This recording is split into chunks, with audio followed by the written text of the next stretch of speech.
আসসালামু আলাইকুম। কেমন আছেন সবাই? আশা করি ভালো আছেন।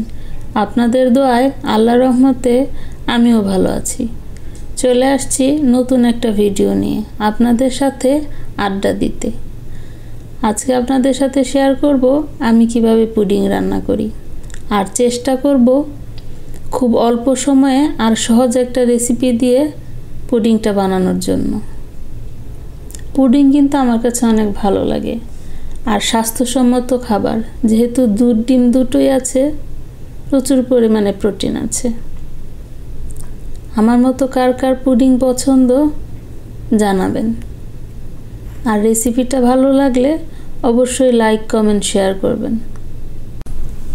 চিনিটা ক্যারামেল করে নিলাম পুডিংয়ে দেওয়ার জন্য। এই ক্যারামেলটা কিন্তু পুডিংয়ের স্বাদটা বহুগুণে বাড়িয়ে দেয়। আমার পুডিংয়ের জন্য সব উপকরণ প্রসেস করা শেষ। এখন বসিয়ে দিব প্রেসার কুকারে।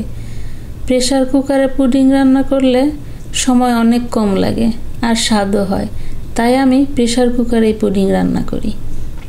প্রেসার কুকারে 8-10টার মতো সিটি দিলেই পুডিংটা হয়ে যায়।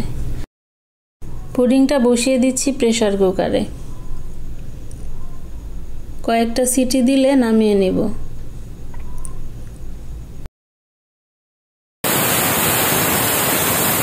আমার পুডিংটা কিন্তু হয়ে গেছে, এখন নামিয়ে নিব।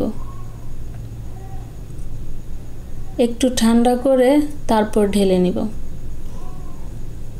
আমি এতটা ঠান্ডা করিনি, তাই ফেটে গেছে। আজকের মতো বিদায় নিলাম। দেখা হবে নতুন কোনো ভিডিওতে। সেই পর্যন্ত ভালো থাকুন, সুস্থ থাকুন। আল্লাহ হাফেজ।